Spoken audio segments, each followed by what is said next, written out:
तर नमस्कार शेतकरी मित्रांनो, माझ्या यूट्यूब चॅनल ग्रेट फार्मिंगमध्ये तुमचं सहर्ष स्वागत करतो.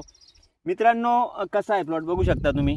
फुलांची सेटिंग वगैरे सगळं व्यवस्थित आहे ना. जर असंच नियोजन तुम्हालाही करायचं असेल तर योग्य वेळी योग्य निर्णय घ्या आणि योग्य मार्गदर्शन निवडा. आता काही भावांच्या आपल्या मागच्या व्हिडिओच्या कमेंट होत्या, त्याच्यावर आपण व्हिडिओ बनवणार आहोत. तर 1-2-4 भावांच्या कमेंट होत्या की आळीसाठी, फळामध्ये आळी आहे त्याच्यासाठी काय स्प्रे घ्यायला पाहिजे. तर त्याच्यासाठी आपण घेऊ शकतो मित्रांनो कुराजन हे 20 लिटरच्या पंपासाठी तुम्हाला घ्यायचं आहे 10 ml. वाढवा प्रमाण घेऊ नका, रिझल्ट हे येणार नाही किंवा कमी जास्त होईल, प्रमाण रिॲक्शन होईल. आणि बुरशीसाठी घ्यायचं आहे आपल्याला. बुरशीसाठी सध्या बुरशीचं प्रमाण सततधार पाऊस चालू असल्यामुळे बुरशीचं प्रमाण हे वाढू शकतं.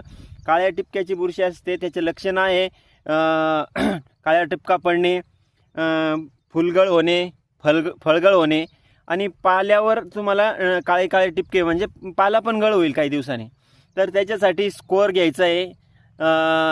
दुकानदाराच्या हिशोबाने प्रमाण घ्या. टेप्ट्रोसायक्लिन घ्यायचं आहे किंवा कवच, हे तिन्हीपैकी एक कोणतंही तुम्ही घेऊ शकता.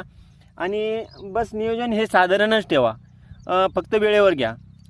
पुढील व्हिडिओसाठी आपण आपल्या यूट्यूब चॅनलला सबस्क्राईब कराल आशा करतो. जय जवान जय किसान.